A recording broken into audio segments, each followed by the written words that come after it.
Four-time Olympic gold medalist and gymnastics superstar Simone Biles shocked the world this week when she withdrew from the individual all-around gymnastics competition in Tokyo at the Tokyo Olympics. She said she needed to focus on her mental well-being. 24-year-old Biles had qualified for all four event finals and was expected to win gold in at least three. But during the first event, the team final on Tuesday, the vault, she was forced to perform a simpler version because she said she had no idea where she was while spinning in the air. She told her coach and a team doctor she was not in the right headspace to continue. She said she ultimately felt too afraid of injuring herself, and she also didn't want to jeopardize the team's chance of winning a medal. Although Biles says she came to Tokyo feeling pretty good, in the hours before the team final, she said she began shaking and couldn't nap. And because Biles performed some of the world's hardest moves, she said she had to feel 120% or she could injure herself. Here's what she told reporters on Tuesday. It's been really stressful, this Olympic Games. I think just as a whole, not having an audience, there are a lot of different variables going into it. It's been a long week. It's been a long Olympic process. It's been a long year. So just a lot of different variables, and I think we're just a little bit too stressed out, but we should be out here having fun, and sometimes that's not the case. Joining me now to discuss is Olympic gold medalist Nancy Hogshead-Makar and founding trustee of Global Sports Development and a sports psychologist is Stephen Ungerleider. Thank you so much, both of you, for being here. So just, you know, I guess I'll start with you, Nancy. Help me understand from an athlete's perspective how much support there is on the mental, psychological side for an athlete like Simone Biles in this sport. Simone Biles owes a lot to the athletes that have gone before her to really demand that the Olympic Committee, the Olympic and Paralympic Committee, do something about mental health. Because prior to a year and a half ago, the Olympic Committee was only dealing with any mental health issues that had to do with performance, but they were not doing anything that had to do with just regular mental health. And, you know, given that we know that Simone Biles is a sexual abuse survivor, we know that one of the impacts of having PTSD or having trauma of any kind is that it takes away somebody's ability to have some grounding on their emotional life, that they can't predict exactly how it is that they're going to feel. No, that is one of the things that my organization, Champion Women, we're doing to make sure that the Olympic and Paralympic Committee becomes an athlete-centric organization. Stephen, let me ask you, you know, it is true that the Olympic Committee could do more, but there are limits on what the Olympic Committee can do, right? I mean, the individual sports operate as kind of little fiefdoms. They are all different. They all have different levels of support. They all have different kind of management structures. And, you know, they all kind of report to the Olympic Committee, but they don't necessarily have it. You know, I had a daughter who was trying for the Olympics in fencing, missed it by one slot, heartbreaking.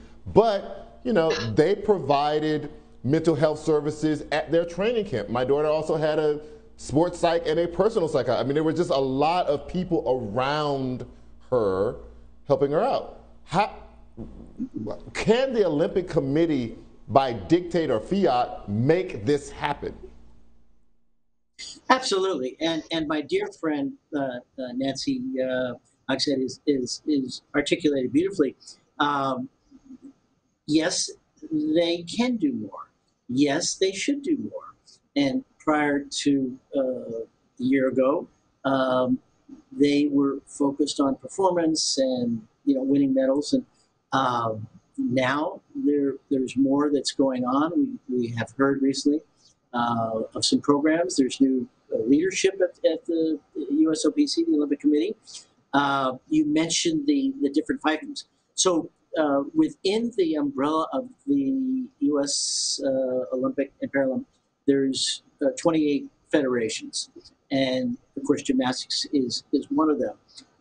Each federation does have psychologists, in some cases many.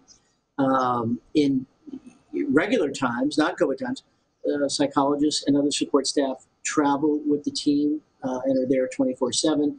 So that's an issue. But there really has to be more staff and management of our athletes in a way that athletes know that they're getting the mental health support and knowing that there's human resources available. Gymnastics is a very tough sport, very demanding. Swimming, where Nancy came from, is very demanding. And competing at that high performance level, you do need support. And it's very important that there are people there that can provide that prior to the games, during the games, and then post. Some of the most stress we've seen when athletes come home and leave the podium and all the media, and they tend to be confused, and they kind of crash and go down some deep holes, not knowing where to go next. So Nancy, random people on social media who probably, can't turn one flip, let alone do what Simone Biles can do, didn't seem to be able to get their head around the idea that you wouldn't just go through it anyway. This is the Olympics. You wouldn't just play hurt. You wouldn't just deal with your psychological issues.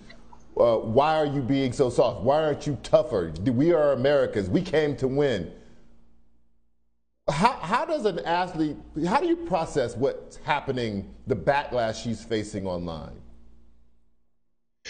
I feel for her. I really do. It's unwarranted. Gymnastics, as opposed to my sport of swimming, is very dangerous. Nothing was going to happen to me if I got the yips or if I got the, I think they call it the twisties, as opposed to she could die. If she messes up and lands flat on her head, then it's a very dangerous position that she's in. None of that was going to happen to me, and I didn't have to be 120% in order to be able to do it.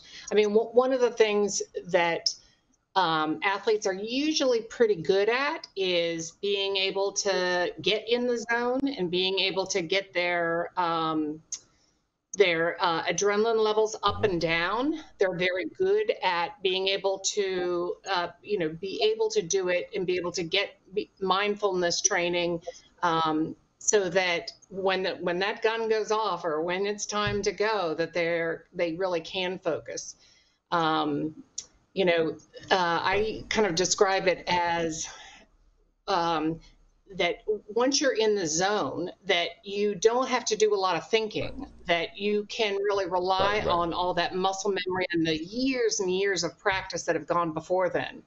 But if Simone's not there and she knows herself and she has every reason to want to do well, then I feel for her. For any backlash that she should not be getting any backlash at all. She really knows herself, and she should be able to say that. And one more thing I want to say is that earlier you were talking about kind of the structure of the Olympic Committee and how it is that the Olympic Committee and all the different national governing bodies, the fencing and swimming and gymnastics, and that is all a creation of, Congress gave the Olympic Committee a monopoly power over being able to raise the money and being able to pick the teams, and it doesn't have to be that way.